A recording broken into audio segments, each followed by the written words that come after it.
Hey everyone, hello everyone. Very good afternoon and good evening to all who all are joining us globally.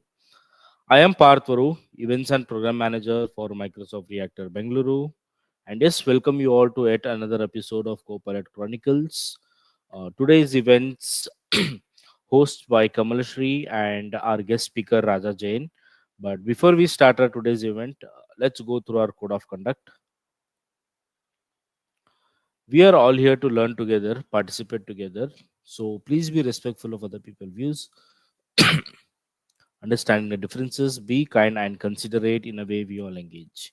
Yes, we do encourage you all to participate. Please drop all your questions in the comment section and we'll pick it up from there. Also, now I would like to bring in Kamal Shri, our host for Copilot Chronicles and a developer advocate from Microsoft 365. Hey, hi Kamal, how are you? I'm great, Path. How are you? I am great. I see people joining from around the globe. Hey, folks, can you just drop in the comment section from which city you all are joining in? Definitely, that's an awesome idea because I Yeah. see things are reaching globally and just not confined to one location. So Yep. people are interested to know more about Copilot. So the more locations, the happier we are. Yes, please, as Path mentioned, please drop the location and also let us know if you have any upcoming sessions that you want to focus on a particular topic. We would be glad to pick it up related to Copilot. And yeah, without further ado, let me introduce today's speaker, Raja Jain, who is a product manager in Microsoft who works exclusively on M365 app validation and more of publication part on the team store and app source. I mean, his team is completely responsible for developing friendly store policies, raising policy awareness. Because I see until now we've been bringing awareness as to what agent is, the in and out of it, the user experience awareness. But if we go as a developer one level deep, building it is one part of it. But going another one layer beneath it, which is the security requirements, important guidelines to be followed when you want to publish your agent, because it's just not your building, knowing things, and you sit quiet, right? So you need to know what are the steps required for best practices to publish it. And today we have Raja Jain from the product team talking about it, where what are the best practices for building agent, and also finding out what are the ways to publish agents on Microsoft Store and fine tune the agent for best output, maintaining the credibility and security of the agent at the end of the day. So, welcome Raja to the show, Copilot Chronicles, and the stage is all yours. Looking forward for your session. Thank you, Kamal. Thank you, Parth. Thank you for the Yes. great introduction. Just want to say hello to everyone. Good morning, good evening from wherever you are joining. Lovely to have you all here. Yeah, Parth, you were saying something? Yes. I was asking, like, share your screen. Okay, sure. So let's start with thank you, Kamal, for introducing me. I am joining from Bangalore, India, and I must say, what a time it is to enjoy uh, the tech industry, the agents, the transformational technology we are seeing, and the rapid pace of change. This is something which is quite energetic. I am really energetic by the developments that are going in the AI space, and with that, I'll cover the session on how to build your agent in the best possible way, as well as recommending you some guidelines that will be useful for you while you are publishing your agent on the Microsoft Store. With that, I'll share my screen.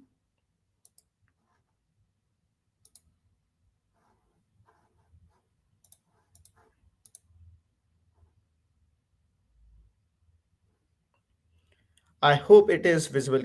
Kamal, can you give a confirmation? Yeah. Not yet, Raj. Not You yet. need to share your deck on the screen and then you'll pop it up. Yeah. Okay. Yes. No, we Is it can. visible now? Yep. Oh, great, great, great. So, Kamal has already introduced to me. I just want to say about my team. So my team is responsible for validating any apps or agents that are getting published within the Microsoft Store. We are, apart from validation, we are also responsible for framing developer friendly policies, as well as creating policy awareness to everyone, so that the enterprise level store that we have apps and agents of very high quality. So I know everyone have been learning about agents. We have these weekly sessions. There are a lot of resources that cover about what these agents are, what Copilot is. But to just have a quick refresh to everyone so that everyone is on the same page, let me just quickly cover what is Microsoft Copilot and what are agents. So if you see, you would have heard what is Microsoft Copilot. Copilot is the UI for AI. It's your personal assistant for your personal productivity. You can use Copilot within your day-to-day life to optimize the workflows that you have and make yourself productive. One level above Copilot will be the agents. Agents come into picture because they leverage Copilot technology to actually help you solve real life business problem, do process automation. So that is where agents will come into picture. So agents actually augment Copilot by adding certain skills and knowledge which the native Copilot capability may not have, and then you can build these agents for solving different scenarios. So basically, agents bring custom knowledges, any sort of skills, and process automation into Microsoft 365 Copilot, and you can tailor it to the needs of various users. uh, Kindly remember, like, agents are meant to be subject matter expert. They are meant to solve one or two specific tasks in a great way, which is very contrarian, which is in contrast to apps that have we have been building and publishing on the store, because apps are meant to solve for much broader use cases, whereas agents are supposed to be subject matter expert. So here are some example of the agent that you can see on my screen, like high IT help desk agent, project tracking agent, device refresh agent. So these are where you see, like, there can be a process efficiency, any area you see, and you can quickly spin up a agent to automate that particular processes. And we have already been seeing how these agents are being used across the industry to automate various processes that are leading to cost savings and time efficiency. If you see, like, we have two different kind of agent. One declarative agent, second one are custom agent, custom engine agent. To the user, all are same. They won't be seeing anything different. For developers, these are two different technologies. Declarative agents are nothing but they are a collection of custom knowledge and skills which are hosted on top of Copilot orchestrator, and the foundational models are powering the conversational experience. In contrast, custom engine agents are something where everything you can customize, be it orchestrator, be the foundational model that is powering the conversational experience, or bringing in your own business logic. So custom engine in a way gives you, as the name says, complete custom flexibility to build your agent, whereas declarative agent is have a Copilot orchestrator and foundational model that is working, and you are just adding some knowledge and skills on top of it. So let's quickly talk about how you can build these agents. So you can build agents through four different way. The pro code method is to build it using Teams toolkit. The low code method is to build it through Copilot Studio. Uh, the agent builder, which will be available in the Teams, Microsoft Teams, and then you can also build agent quickly through SharePoint itself, the SharePoint agent. So for Copilot Agent Builder in SharePoint, you can only create DS, whereas through Teams Toolkit and Copilot Studio, you can create both declarative agent and custom engine agents. Before we move forward, I just want to clarify, like the best practices for the agents are same for DAs and CAs. They will be 95% same. The reason being, for end users, there is no distinction. As a developer, the way you build your agents, is it out of the box, directly built on top of orchestrator? DA is the tool, technology for you. If you want everything custom, probably the you would be having custom LLM for a particular industry, and you want to bring that LLM power and power your agent through that, then the custom engine agent is the way to go through to go build your agent and then publish your agent. The publishing can happen either within the organization. We call it is a line of business or LOB scenario, or you can publish it in Microsoft Store. Then it will be it can be acquired by anyone in the world who is using Microsoft Teams. So with this, now let's move forward on the aspect for which we are going to discuss today, which is building high quality agents.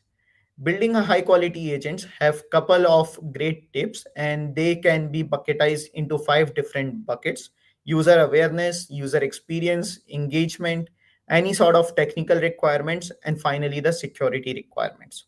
So let's dive into the first bucket, which is user awareness. User awareness bucket covers metadata related information, which is visible to the end users.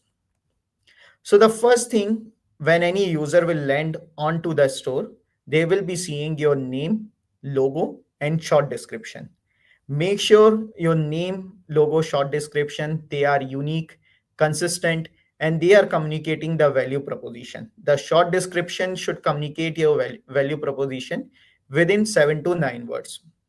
As for the naming, you will be seeing when you are building your agent through pro code method, there will be multiple files. Make sure in each and every file, the name is consistent.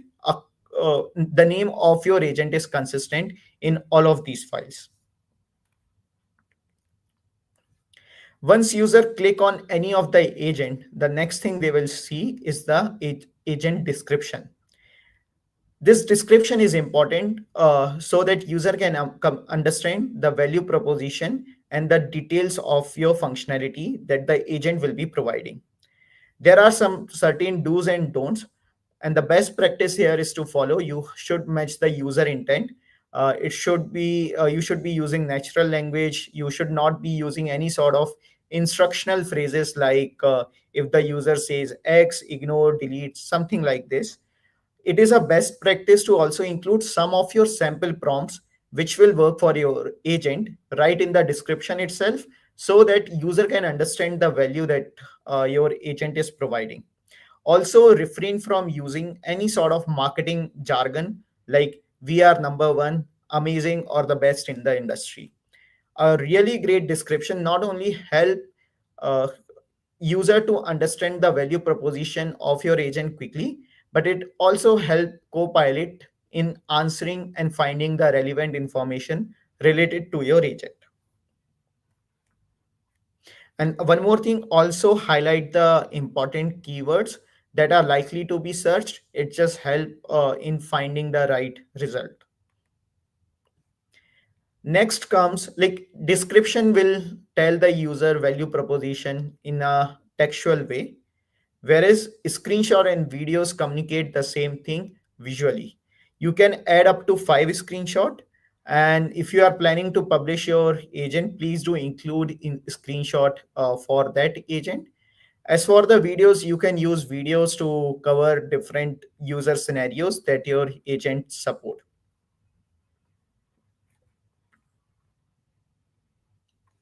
Moving on to the last bucket of the user awareness is providing the support to the user, providing the way forward. If there are some sort of it's some sort of configuration, complex configuration that are required to be done at the user or the admin end, the best way is to provide a comprehensive guide to everyone so that they can use it. If you are going to publish your agent, You can use publisher docs URL field within the manifest, and in that you can put this guides, so it is available for everyone. If you are not, if you don't want to publish it, so you can host such a guide on your org intranet, and make sure this particular doc is available to everyone. It it just help to know that if there are complex configuration, there is a proper guide available, then it just helps in proper adoption of the agent. Moving on to the second bucket, we just discussed about the user awareness. User awareness helps user to decide whether they want to install the agent or not. The next bucket, which is user experience, make sure that whenever the users are using the agent, they every time they are realizing great value out of your agent. So let's deep dive into the second bucket, which is user experience. So if you see, like we discussed, agent are supposed to be subject matter expert. You are supposed to be providing some sort of input, and then you are expecting an output from it. The whole thing that we discuss, providing the input and expecting an output, you will be defining certain rules for it. Collectively these rules are called instructions. Writing effective instruction is a great way to make sure your agent is working as per the particular intent that you built it for. You should make sure the instruction are clear, they are concise, and at the same time uh, they should be covering certain examples, they should be handling error scenarios. For example, we have a learning coach instruction example in here, and you can see how the whole instruction are broken down into what's the purpose of the agent, what's the general guidelines around tonality, restriction, error handling, etc. And then there are skills are the core meat of what your agent is supposed to do. So basically, you can tell your agent to summarize, you can tell your agent to automate, you can tell your agent to delete something, you can instruct your agent to do some task on your behalf. These tasks are called skills. Some will be a summarization task, which will not require any sort of API call. Another will be the task related to changes to be made within the database, where you will have to integrate third party skills within your agent. But writing effective instruction may not you may not be able to achieve it in the first go. So it is essential that you are taking an iterative approach of writing the instruction, checking the results, and then again refining the instruction based on your learnings. Some of the best practices to follow while writing instruction are that you should be specific. You should be breaking down a bigger task into a smaller steps. For example, if the task is about, let's take a very simple task, summarize the latest news. So one way to give the instruction could be, hey, just go on the web and summarize the latest news. But if you look at it, you can do a better job at writing effective instruction. You can actually call out, hey, go to the hindu.com, or you can call out, go to cnbc.com. Check what are the important news that have been highlighted for XYZ scenario. Based on this, give me top 5 news for this XYZ scenario. Now you are making sure by breaking down your instruction into smaller steps and carefully writing and specifically defining what each step is supposed to do, you are making sure that your agent is providing a great value to the user. You should be using clear syntax, which allows for the easier parsing of instruction. I'll suggest to use Markdown, because Markdown will help your agent to actually understand what are some of the important parts that are present in your agent that it should be specifically be following. You should know, like sometimes when the instructions are large, agent tend to miss on these instruction. At that time, if you have used markdown and if you have clearly highlighted this is something you should be doing it religiously, the agent will be following that instruction for sure. Then use examples. Use do instead of don't. So use don't use something like don't think like that, don't do this, don't do that. Instead use do's. Do this, do that, do think like this. This just helps making sure your agent is not hallucinating. And finally, add knowledge to your agent so that you can expand the grounding source, as well as you should be defining when and where, when and how the your agent should be triggering those knowledge sources, so you can be specific within your instruction. So these are some of the best practices to write the instruction. I quickly want to hover on our writing effective instruction guide, which is available on the internet. You can find whatever we have discussed in much more detailed way in here. So I'll suggest you to go through this guide. This guide will help you writing great instruction for your agent. Moving on to the second part, instruction will help you give basic persona to your agent, but it is by adding knowledge sources, capabilities, and actions that you are making sure you are providing value to the end user. You can add up to 20 knowledge sources across ODSP, graph connector, website you can add, and there will be more and more knowledge sources that will be coming in the future. Like you can ground your agent in a personal graph data, which is like Teams messages. You can ground your agent in email. So these sort of capabilities will be coming in the future for the agent, and you can use them to power and really solve for scenarios which will be providing value to the end users. Apart from knowledge sources, there are certain capabilities that your agent can utilize. One is the code interpreter capability that you are using at seeing at the top. I'll quickly point a laser to it.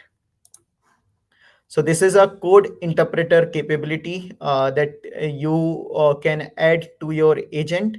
And basically this will help your agent to read, understand, and perform Python code execution.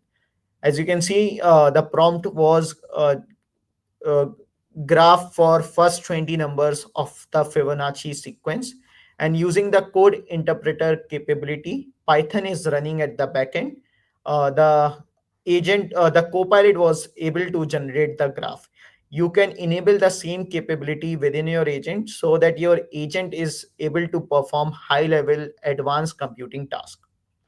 Similarly, you can enable your agent to generate images, which will be using the designer capability, which is again a native capability of Copilot, but you can use it within your agent. And by enabling this particular capability, your agent will be able to generate images. Finally, actions helps to perform any sort of database operation. You can perform create, read, update, delete actions directly from the agent. You will not have to go to any external system and perform those actions. So, but make sure whenever if you have included any sort of action, you are always asking for the user permission, as you can see here in this example, where the agent is trying to read information related to budget tracker, and a performation dialog and the permission dialog box is coming up, asking for should it allow once, or should it just cancel it. Similarly, for create, update, delete action, you should be making sure that you are asking for permission, specifically if you want to publish your agent on the store. This is one great way to ensure that the agent that you have built are still in human control. They are respecting human privacy, and they are actually performing some task based on the user input and not automatically. I'll move ahead and quickly cover one core concept about the grounding sources we just discussed. So grounding can happen for these agents in two different forms. We call it scoped form and unscoped form of grounding. The image you are seeing on the left is an example of unscoped form of grounding. It essentially means that you have kept the capability node empty for this particular capability, which is graph connector. If you are not defining anything, any object within this particular node of within, and by the way, this screenshot is from the manifest of the declarative agent. If you go and search, like let me quickly show it before I discuss this particular form of grounding. So here, if you search just on Edge or on Google what's the declarative agent manifest, you will be able to go to this link. The manifest is essentially like the skeleton of the declarative agent. It will contain all of the important information, including your name, the instruction, the capabilities for the declarative agent. It's the JSON schema, and we have following properties defined in it. Let me scroll down completely to the bottom just to show you how the manifest look like. So here at the top, you are seeing some metadata related information, which is name, then the description of the agent, and instruction that you would have provided. We just discussed. These are some of the conversation starters. We'll be coming to it. Then we were discussing about actions. So you can define actions within the manifest file. And these actions within this particular file, you can define multiple functions that your declarative agent can leverage. Now, these are the capabilities you can add: web search, ODSP, which is OneDrive and SharePoint, graph connector, graphic art, code interpreter capability, and more capabilities will be introduced with time for the declarative agent. So this is how the whole manifest schema looks like. I put the screenshot from here only. So this is the screenshot of the manifest focusing on the graph connector capability. So just to connect it back, we were discussing unscoped versus scoped form of grounding. Basically, if you leave the capability node empty, you don't define anything within the graph connector node. This is what we called as unscoped form of grounding. If you don't leave the node empty, rather define it with certain parameters, like in this case graph connector have been defined using connections, which are connection id. We call it scoped form of grounding. A scoped form of grounding essentially means you, for that particular capability, you further want to reduce the grounding to happen on only specific parameters, and these parameters will differ basis capabilities. For graph connector, it's the connection id. For web scoping, it will be the site url that you want your agent to be grounded on. If you don't mention anything and leave the node empty, then your agent will be grounded in all of the tenant data related to that capability. So in this case, the agent will be grounded with all of the graph connectors which are configured and enabled for your tenant. Whereas in this case, the agent will only be grounded in the food store graph connector that has been configured and enabled in your tenant. The reason why we are understanding and discussing about the scoped and unscoped form of grounding is very important from the publishing point of view. Right now, graph connector and web search agent, the parameters that are defined within it are tenant specific. As you have seen, these connection id will change basis the various tenants who are using this particular agent. Similarly, website url will follow both scoped and unscoped form of grounding, but graph connector capability cannot be used across multiple tenant, and the reason for it is because connection id will get changed if you are using in the scoped form. However, if you are using the capability in the unscoped form, that means you are leaving the node empty, then your agent will be grounded in all of the graph connectors that are configured and enabled in a tenant. If you want to publish your agent and using graph connector capability, you cannot basically scope it with the specific connection IDs. You will have to leave it empty and use the unscoped form of grounding. Future capabilities that will be coming in, like email, messages, meetings, they will also be having the similar sort of concept, where scoped form of grounding will only work in a single tenant scenario, or like we were discussing in the beginning, LOB scenario, where an organization is building the agent for their own needs. But if you are a ISV developer who wants to publish their agent for everyone, then you will have to mandatorily leave the node empty. Now, coming to another important part of user experience, which is compound utterance. So you are building your agent, and the users expect that your agent to support not just simple use cases, but also complex use cases as well. So the screenshot that you are seeing in front of me is the Northwind inventory agent. And as you can see from the prompt, this is one of the complex use cases which is supporting multiple parameters. Multiple parameters essentially means your agent is able to retrieve information across multiple dimension. We call it deep retrieval of information. So it should not just be like, okay, tell me, do I have the tea stock in my inventory? Rather, your agent should be supporting compound utterances, which means multiple parameters should be included and supported by your agent. In the case of Northwind inventory, find items which are low in stock. So this is first parameter, which is low in stock with average discount less than 15%. This is the second parameter, supplied by London. This is the third parameter in Northwind inventory. If you are publishing your agent, we expect that your agent should support at least three parameters, or the compound prompt generated with having three parameters. This is essential for deep retrieval of information and making sure users are getting real value out of your agent.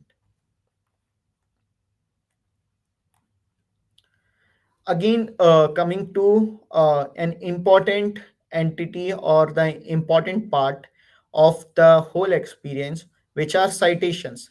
Citation help people to refer to the link which the agent has provided to the user in the response, so that they can manually go and verify the information. This is really important to establish trust with the user. Without proper citation, you cannot establish user trust, because they won't be able to verify the information that the agent have brought up.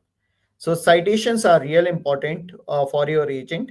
If you are building a declarative agent, the citations will come by default. But if you are building a custom engine agent, then have to make sure to use AI library to include citations within your custom engine agent as well. This is just an example of the inline citation that the response from the DA provides. Another important part is the AI disclaimer label. In the world which will highly be uh, which will in a world where AI will become a very generalized technology, where we are already seeing a lot of content on the internet, a lot of code base, up to 25% of the code base of GitHub is AI generated. It is really essential to maintain transparency with the user, where the content has been generated by AI versus where the content has been generated by a human or some other sources. By default, this label will come in all of the declarative agent response. For custom engine agent, you have to make sure you should be including AI disclaimer label element within your custom engine agent code. Again, you can find this particular code from the AI library. You can use Teams toolkit to build the agent, and use the AI library to get the element for AI disclaimer label.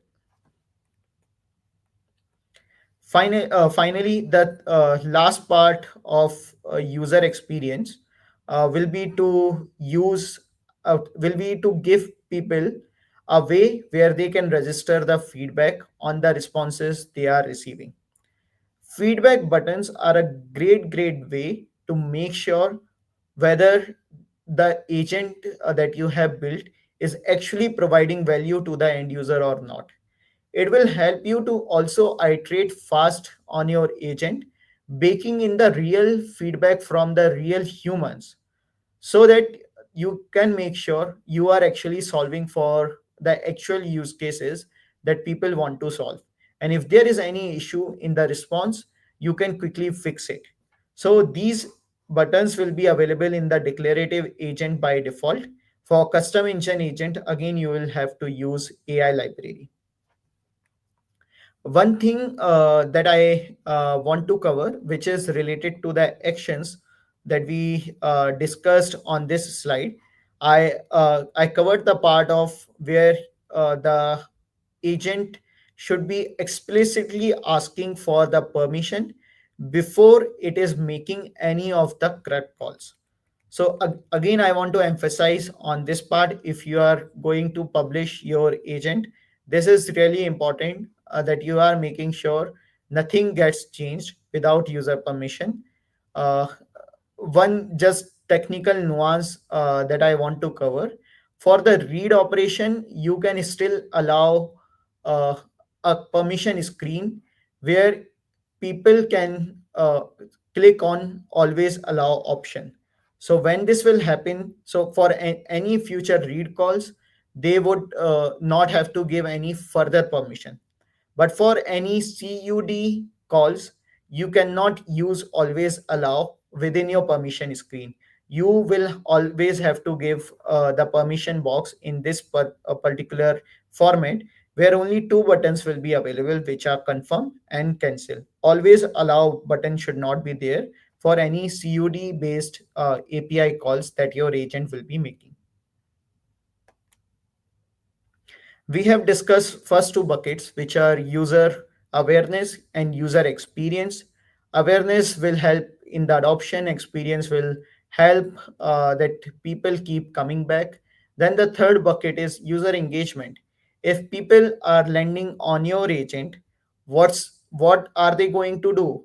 How they will be able to understand the value that your agent is providing. So this is what we'll be discussing in the user engagement bucket. For users who have just installed and came to the agent within the Copilot, they can see the conversation starter, or what we call it as zero query prompts. These zero query prompts are a real great way to ease ease the tension with the user to actually go and use your agent for the particular case that you have built your agent for. So you can define up to 6 conversation starter within the manifest. uh, we briefly looked at the manifest, and this is how you can define these conversation starters. So the text and the title you can provide. As and when user will be landing on a new chat, they will be seeing these conversation starters. For example, in the Rally Cloud case, user are seeing conversation starter related to timeline, budget, team roles, which is what this particular agent is built for. Make sure your conversation starter are simple, they are not too complex, they are easy to understand, and the most important thing is they should be working perfectly fine.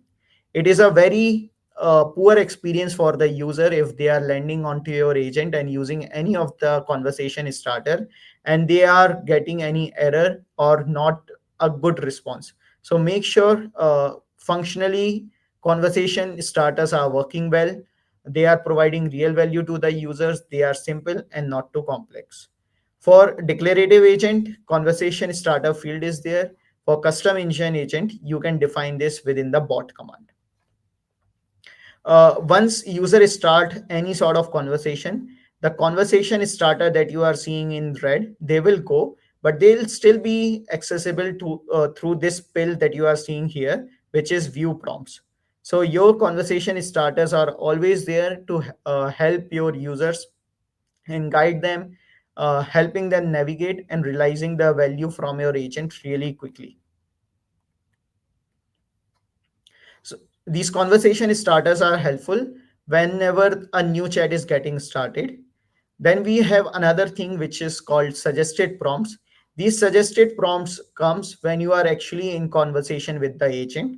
They'll come at the bottom of any response.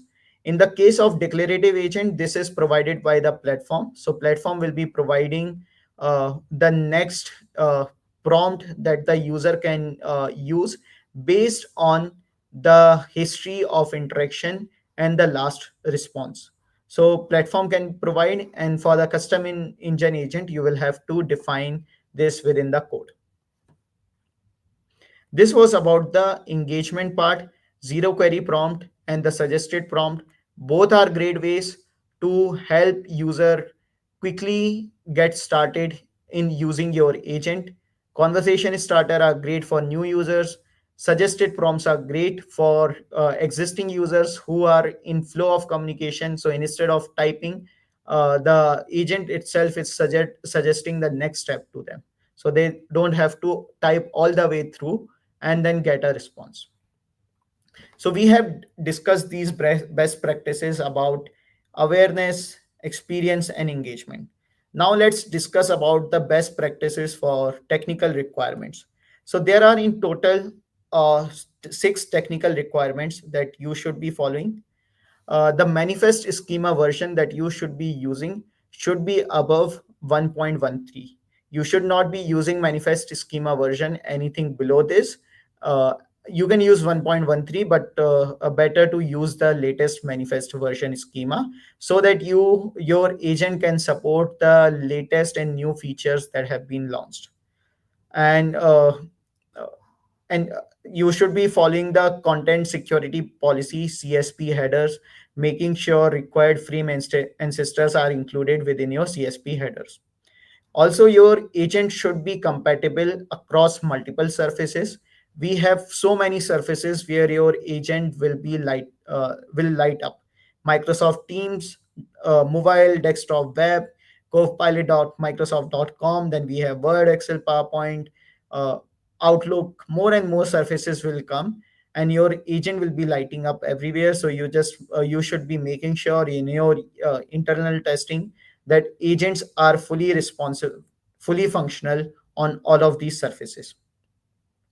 With the number of surfaces, you also don't want that user to have a friction of authenticating at every service. This is where you can update your Microsoft Entra app registration for SSO. That will streamline the experience of the user.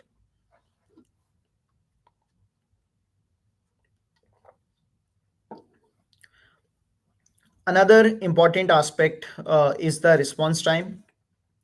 Whenever users are interacting with the agent, they are expecting a quick response from the agent.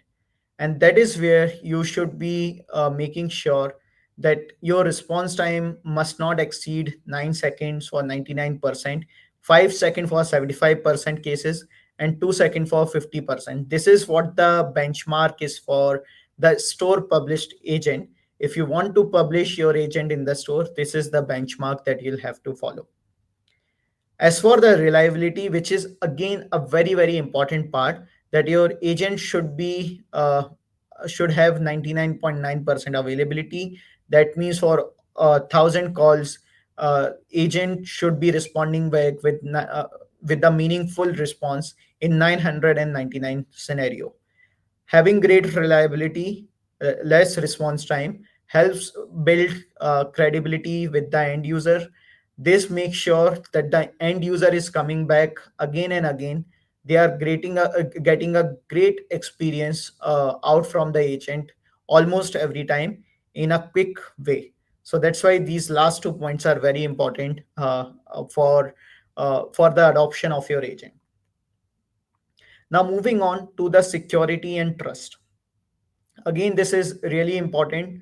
uh, agents, AI agents are supposed to be uh, in users mind. They are supposed to be autonomous and working on their own will, but this is not how the we want to set up the perception for the agent.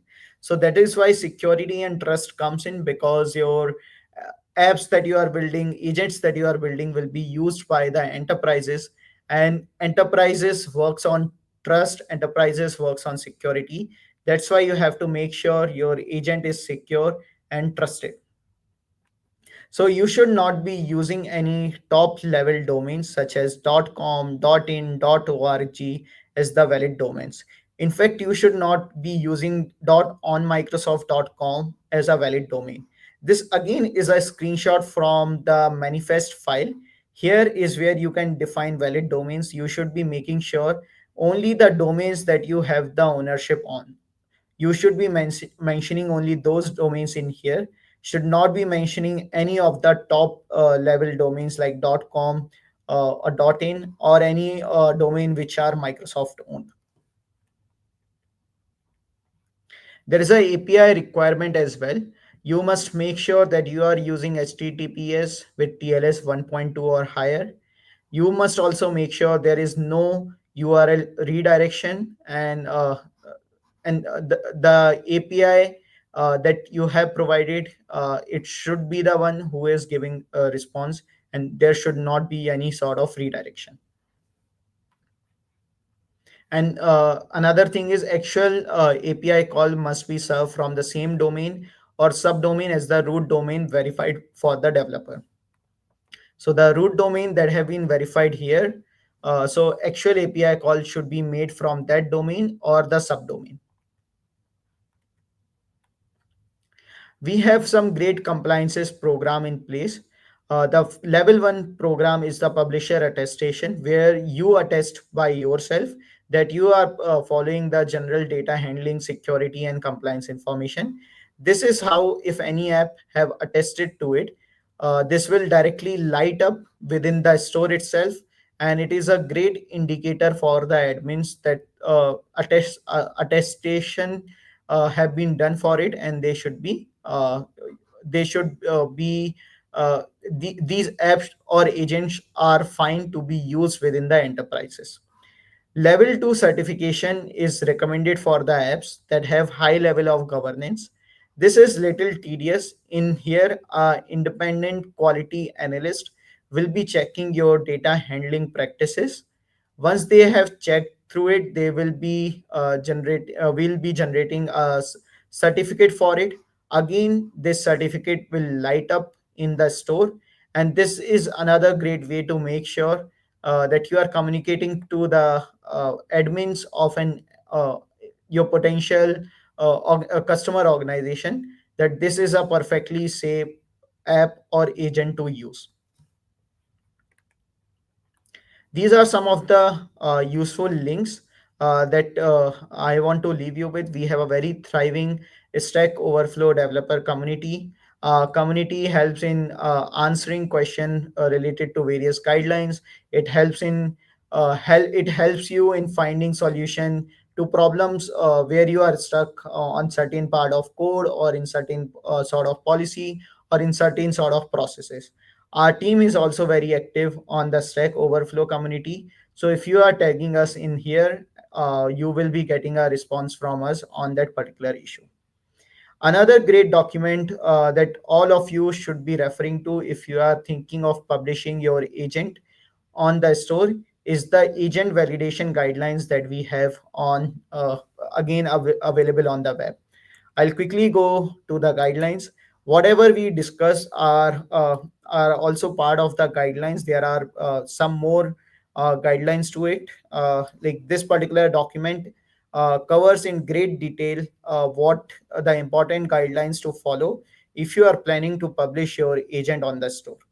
These have very rich examples of do's and don'ts, pass and fail scenario, and this will make sure that if you are reading it and your agent is coming for validation, you are not spending a lot of time in validation, because your app or agent is already of high quality. So do refer to this documentation if you are planning to publish your agent on the store. With that, thank you all for patiently listening to this. If there are any questions, Kamal, happy to answer them. Yeah, Raja. Thank you so much, Raja. That was one of the nice and amazing session that I've heard. I got to know a lot about the validation part. So that is why I really wanted the audience also to know about it. So we have received a great feedback. Maybe you can have a look into it after the session or during it. And thanks, Tejas, for joining for us from all the way from Brisbane and few folks from Mumbai, Bangalore, Coimbatore, and yes, again from Guatemala as well. So I always have, whenever I used to work in an app domain, so publishing apps or deploying websites on production, or now coming to publishing agents, I always come up with best practices, yes. But now, when I come to the agent part, I want to understand like, irrespective of what kind of an agent you publish, there might be that set of common errors a user always does, right? It could be that, Yep. okay, the moment you get to know, okay, this, okay, yeah, this is a very common thing where everybody comes to this point. So, can you, in your experience, would you be able to recall or highlight those like one or two very common error so that we'll have these audience all getting recorded so that we will not have those errors going forward at least. Can you think of something like that? Sure, sure. So let me cover some of the common errors which we normally see in the validation process. Most of the errors are around the way you have defined your agent, the description, the app name, the agent name, the logo, the manifest schema. So most of the errors are around that only. Like within the description, you should be making sure that you are following our brand guidelines as well. This is again one of the common failure scenario where instead of using Microsoft Teams or Microsoft Copilot or any other product, people will just mention Copilot or Teams. So this is one common failure scenario that we have seen, and there are similar scenarios like not including screenshot, not including captions on the screenshot. So it's good. Let me cover it bucket by bucket, so it'll be helpful for the users to understand. So user awareness, defining proper metadata. Our guidelines are very specific. You have to make sure you are not mimicking any app. Your agent is providing real value, or for that matter your app as well. If you want to publish your app screenshot, if you are using, they should be the real screenshot from your app or the agent. It should not be any screenshot that you animated sort of a screenshot, or the video that is coming in, it should be proper video of the app and agent. So these are some of the common failure scenarios for the user awareness bucket. For the user experience bucket, most of the things are around supporting compound utterances. So this is one common scenario where agent will come in, they probably will not be supporting compound utterances. People will not be aware about like, why do I need to support compound utterances? We just discussed agents are great for deep retrieval of knowledge. This is where they are providing value. Just a single parameter may not be that valuable, but a combination of parameter like we discussed with that example is a real great value addition. In our store, we want to actually ensure like we are publishing agent which are of great quality. So compound utterances, I have noticed like this is one of the common scenario where people may fail to include uh, uh, uh, people may fail to include these compound utterances in the prompts that they have submitted to us. So when you go and submit your agent, you will have to define some test notes. If you are planning to do submit some of these compound utterances which are supporting at least three parameters to us, so that we can validate your agent on that particular prompt whether it is working or fine or not. Another common failure is related to how you have used the adaptive card design. There are certain guidelines in our documentation. If you'll go and read through it, uh, our documentation is quite comprehensive when it comes to these guidelines. So another thing is the adaptive card design, the way you should be using button, the way you should be providing information to the users in the adaptive card. There are some brand guidelines that you should be following it, and they'll be great for you to actually go and uh, read through it and then publish your agent. For the user engagement, but like we have similar guidelines, like uh, the starter prompts that are coming in, just make sure you have put at least three starter prompts. There should be at least three. That's the guideline. Technical requirement and security I have already covered. All of these are must fixes, so if you are not following any of them, then we'll be raising a issue to you for this. The reason being, technical and security guidelines are must. They are must from the enterprise point of view. This is how we gain trust with the enterprises. So that's why they are important. I hope, Kamal, I answered your question. And definitely, Raja, in depth, in fact, actually, I think it is very important to understand this five block, so that they can keep this like a checklist before publishing it. So that, okay, is my description done? Screenshot done. So I think definitely you will share the slide at the end of the day, maybe to the audience, or you want to put it on the LinkedIn post. So I think we will leave your LinkedIn post as well, so that the attendees can get back to you if they have more questions related to building high quality agents here. Sure. One quick question on the security aspect. Every time security plays a very important role. So I want to understand, like as a developer, how do you ensure your agents meet the technical and security requirement? Few inputs around the security part would be very beneficial for publishing an Sure. agent. So when it comes to security, there are two things to it.